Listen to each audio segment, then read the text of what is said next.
रवि, आज तुम फिर से अपने माँ के घर गए थे।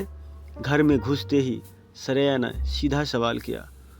रवि ने पहले कुछ सोचा, फिर जवाब दिया, श्रेया, वो मेरी माँ है। पापा की तबीयत ठीक नहीं रहती। माँ हमेशा परेशान रहती है। मैं उनका अकेला सहारा हूँ। श्रेया को इन बातों से कोई फर्क नहीं पड़ रहा था। मुंह बनाते हुए श्रेया ने कहा, वो सब मैं नहीं जानती। मैं तो बस इतना चाहती हूँ कि तुमने उनसे अलग होते हुए मुझसे वादा किया था कि अपने घर वालों से कोई मतलब नहीं रखोगे। मैं सब जानती हूँ। जब तो बहू बेटे को घर से निकाल दिया, अब बेटे की कमाई के चक्कर में उसे बार बार बुलाते रहते हैं। रवि को बहुत गुस्सा आ रहा था, लेकिन घर में कलेश न हो इसलिए उसने खुद को संभालते हुए कहा, देखो श्रेया, पैसों के लिए मेरे पापा की पेंशन ही काफ़ी है, और रही बात वहाँ जाने की, तो मेरे सिवा उनका है ही कौन। पापा की बीमारी को देखते हुए मेरा फ़र्ज़ है कि मैं उनका ध्यान रखूं। बेटा होने के नाते मेरा भी तो कुछ फ़र्ज़ है। रवि श्रेया को बहुत देर तक समझाता रहा, लेकिन श्रेया नहीं मानी और उसने रवि से कसम ली कि वह बिना उसे पूछे कभी अपने माँ बाप से मिलने नहीं जाएगा। रवि श्रेया का स्वभाव जानता था। अगर उसके मन का काम न करो तो वह बहुत ज़्यादा गुस्सा हो जाती है और डिप्रेशन में चली जाती है, जहाँ तक कि आत्महत्या भी करने का विचार करने लगती है। रवि ने उसकी यह शर्त भी मान ली, लेकिन उसका मन हमेशा अपने माता पिता के लिए तरसता रहता था। उसे आज भी याद है कैसे पापा ने अपना पेट काट कर उसे पढ़ाया लिखाया, रवि की हर इच्छा पूरी की, जहाँ तक कि रिश्तेदारों के दबाव में न आकर रवि को अपनी पसंद की लड़की से शादी करने की इजाज़त दी। लेकिन शादी के 2 महीने बाद ही श्रेया ने लड़ाई झगड़ा कर उनसे अलग होने का फैसला कर लिया। रवि के पिता जगन्नाथ जी ने एक दिन रवि से बात की, बेटा, अगर बहू हम लोगों के साथ खुश नहीं है तो तू अलग हो जा, हमारी चिंता मत कर। यह सुनकर रवि ने कहा, पापा, अब जब मुझे आपका ध्यान रखना चाहिए, आप चाहते हैं आपको बेसहारा छोड़ दूं? यह मुझसे नहीं होगा। रवि की माँ शांति जी ने कहा, बेटा, सही तो कह रहा है। यह बहू को समझाएगा तो वह भी धीरे धीरे मान जाएगी। आपकी भी तबीयत ठीक नहीं रहती। जगन्नाथ जी ने शांति को चुप कराते हुए कहा, कैसी बात करती हो तुम? वह नए ज़माने की मॉडर्न लड़की है।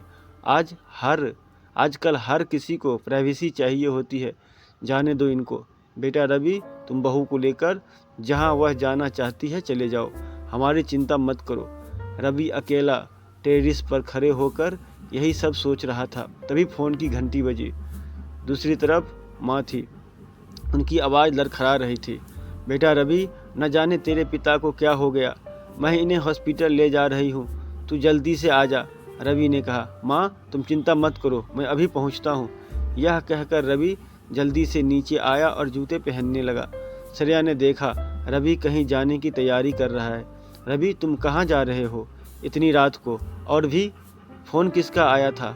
रवि की आंखों में आंसू छलकने ही वाले थे। उसने कहा, श्रेया, पापा की तबीयत बहुत ख़राब है, मुझे जाना होगा। माँ उन्हें लेकर अस्पताल गई है। श्रेया गुस्से से बोली, रवि, मैंने तुम्हें कहा था कि तुम उनसे मिलने नहीं जाओगे। ठीक है, तुम जाओगे, लेकिन जब वापस आओगे तो अपनी बीवी को जिंदा नहीं पाओगे। रवि उसके आगे गिड़गिड़ाते हुए बोला, श्रेया, आज जाने दो मुझे। एक बार पापा ठीक हो जाए तो मैं फिर तुम्हारी मर्जी के कभी उनसे मिलने नहीं जाऊंगा। लेकिन श्रेया का गुस्सा तो 7वें आसमान पर था।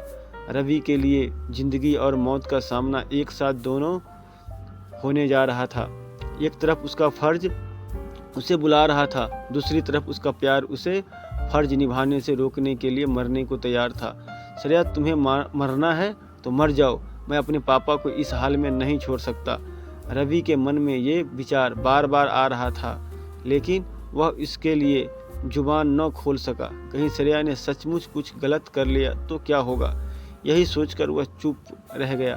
रवि ने जल्दी से अपने दोस्त राहुल को फ़ोन किया, राहुल मेरे भाई, मैं कहीं फंसा हुआ हूँ, मेरे पापा हॉस्पिटल में है, तो उनके पास पहुँच जा और जितने भी पैसों की ज़रूरत पड़े मुझे बता दियो, मैं भेज दूँगा। और मुझे हर घंटे में फ़ोन कर उनका हाल बता देना प्लीज़। राहुल यह कहकर बोला, भाई तू चिंता मत कर, मैं अभी पहुंचता हूं, और पैसों की चिंता मत कर, मैं संभाल लूँगा। रवि की आंखों से झरझर आंसू बह रहे थे, लेकिन श्रेया उसकी परवाह करे बगैर किचन में काम करने चली गई।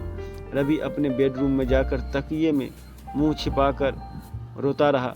कुछ देर बाद उसने राहुल को फ़ोन किया, लेकिन राहुल का फ़ोन नहीं लग रहा था।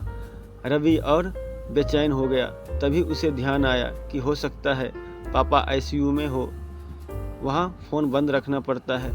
इसी तरह अपने आप को समझा रहा था। कुछ देर बाद श्रेया आई और बेड के एक तरफ मुंह फेर कर सो गई, जैसे रवि को गुनाह करने जा रहा था, जिसे श्रेया ने पकड़ लिया। कुछ देर बाद उसने फिर से राहुल को फ़ोन लगाया, लेकिन फ़ोन नहीं लगा। रवि का मन बहुत बेचैन हो रहा था। उसके हाथ पैर ठंड पड़ रहे थे। वह अपने आप को कोस रहा था कि क्यों उसने श्रेया से प्यार किया और आज तक उसकी हर जिद मानता रहा, जबकि उसे उसकी किसी बात से कोई फ़र्क नहीं पड़ता। कुछ देर बाद फ़ोन की घंटी बजी। क्या बात है राहुल, पापा कैसे हैं? तेरा फ़ोन नहीं लग रहा था। राहुल का फ़ोन देखते ही रवि ने एक ही सांस में सारे सवाल पूछ डाले। राहुल बहुत घबराहट में बोला, रवि संभाल अपने आप को, तू ही टूट जाएगा तो बाकी परिवार को कौन संभालेगा? तू जहाँ भी है जल्दी से हॉस्पिटल आ जा, अंकल हम सबको छोड़कर चले गए। यह सुनते ही रवि के पैरों तले ज़मीन खिसक गई। ये क्या हो गया? अभी शाम को ही तो वह उनसे मिलकर आया था। काश वह आखिरी समय में अपने पिता के साथ होता। वह ज़ोर ज़ोर से रोने लगा। उसकी आवाज़ सुनकर श्रेया उठी और पूछने लगी, क्या बात है रवि, तुम क्यों रो रहे हो? रवि ने उसे झिड़कते हुए कहा, सब खत्म हो गया श्रेया, मेरे पापा भी और शायद तुम्हारा मेरा रिश्ता भी। यह कहकर वह तेज़ी से बाहर निकल गया। श्रेया भागती हुई उसके पीछे रवि रवि चिल्लाते हुए भागी, लेकिन इससे पहले कि वह कुछ कह पाती रवि वहाँ से जा चुका था। श्रेया की आंखों से टप टप आंसू बह रहे थे। कहीं अब रवि उससे नफरत तो नहीं करने लगेगा, कहीं उसे छोड़ तो नहीं देगा, यही सोचकर वह रो रही थी। अगले दिन रवि के पिता के घर पर सारे रिश्तेदार इकट्ठे हो गए थे। रवि एक तरफ कोने में गुमसुम बैठा था। तभी वहाँ श्रेया आई। उसने रवि को देखा, लेकिन रवि को तो जैसे होश ही नहीं था। फिर वह अपनी सास से मिलकर रोने लगी। उसकी रोने की आवाज़ सुनकर एक बार रवि ने उसकी ओर देखा और नजरें फेर ली। रवि ने भारी मन से अपने पिता को अंतिम विदाई दी। आज उसके पिता को मरे 5 दिन हो चुके थे। इन 5 दिनों से श्रेया भी वहीं पर रह रही थी, लेकिन रवि ने एक बार भी श्रेया से बात नहीं की। यह बात शांति जी अच्छे से नोटिस कर रही थी। जगन्नाथ जी की 13वीं के अगले दिन शांति जी ने रवि और श्रेया को एक कमरे में बुलाया। रवि श्रेया को देखकर उठकर जाने लगा। बेटा मेरी बात सुन, मैंने ही बात करने के लिए बहू को बुलाया है, लेकिन मुझे कोई बात नहीं करनी माँ। पापा की बात मानकर मैं अलग हो गया, लेकिन अब मैं आपके साथ रहूँगा। चाहे आप जितना भी कहे, मैं कहीं नहीं जाऊँगा, और इसे जाना है चली जाए। यह सुनकर श्रेया रोने लगी। शांति जी ने उसे चुप कराया और कहा, बेटा ये 2 चिट्ठी तेरे पापा तुम दोनों के नाम छोड़ गए थे, एक तेरे लिए और एक बहू के लिए। रवि ने जल्दी से चिट्ठी माँ के हाथ से ले ली और उसे पापा को पाने का मौका मिल गया हो। उस चिट्ठी में लिखा था, बेटा मुझे मालूम है कि बहू हम दोनों के साथ नहीं रहना चाहती, लेकिन मुझे पता है मेरे मरने के बाद तू माँ को अकेला नहीं छोड़ेगा।